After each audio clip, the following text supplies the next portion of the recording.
morning. I take this opportunity to wish you all a very happy Mother's Day. I am Dr. Joyita Roy Mitra. I am a consultant obstetrician and gynecologist of the Neotia, Bhagirathi Newtown Hospital, and I am here to speak about certain ways towards a healthy motherhood.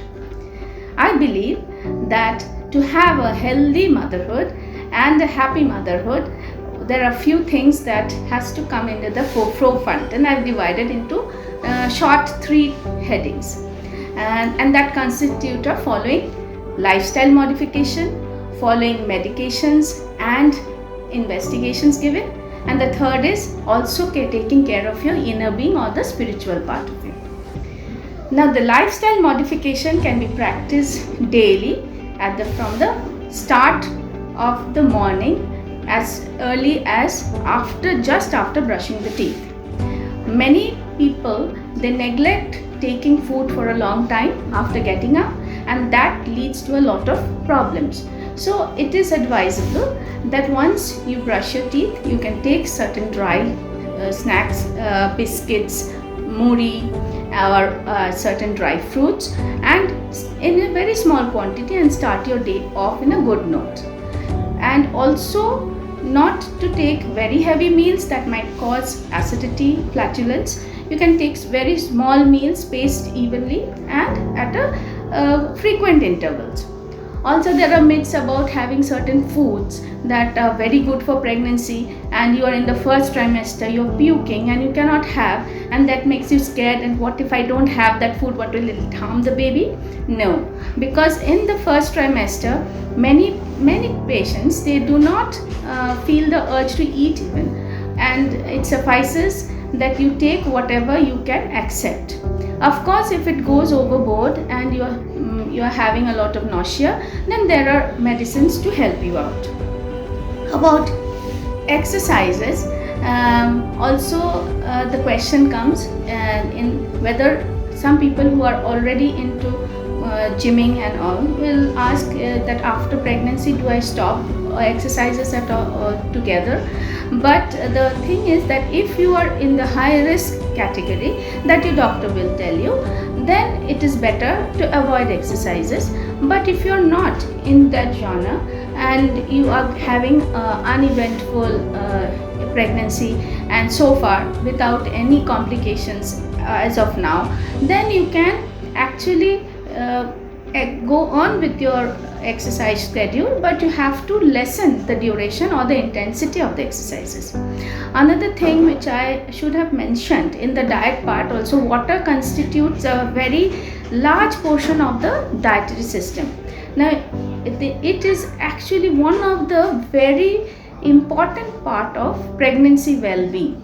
If you must take at least 3 to 3.5 liters of water. Now 3.5 might be a bit too much for many, so 3 should be an ideal standard, and that you can have plain water, dal water, any water, any juice, all also suffice. Also, if you want to take, you can take certain fruits and sprouts, and improve your general roughage in your diet. So far, the diet and lifestyle modification following that will help you edge a little towards a bit of better happiness quotient, and you will have a quality life.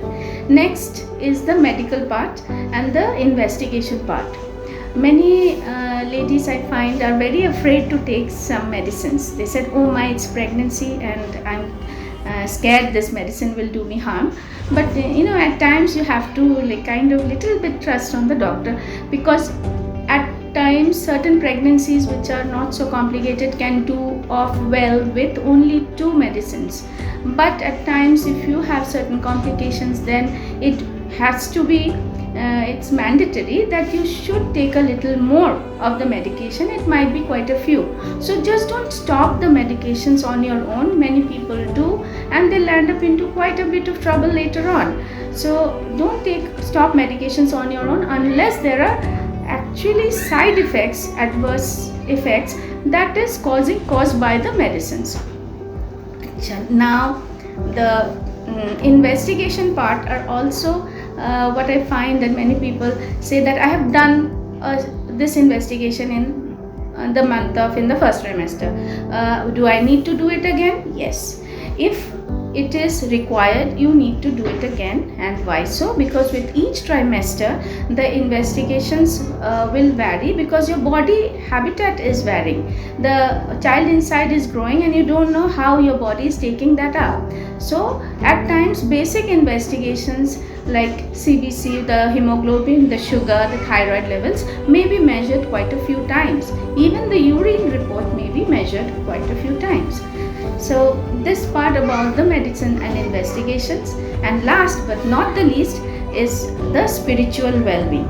Now this is very much underestimated and not even talked about, but I have found and believe also that it is the internal love you feel for the child once you are the mother, and once that internal love is exteriorized, it becomes nightmarish. Once the child is born, the mothers, they find it so difficult to enjoy the motherhood anymore. So it is already a question of life inside and life outside. The life outside will respond to its environment, and you have to understand that while the baby is inside, it's totally yours. When it is outside, there will be so many external factors affecting the baby and affecting your decisions that you might become a little confused. So it is very important to stay calm. But once you deliver and you start meditating, it will not help.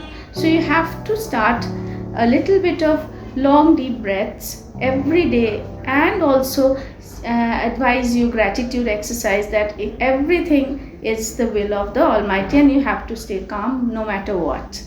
Okay, and I just wish my talk would have helped you. I wish you a very happy and healthy journey of life. Namaskar.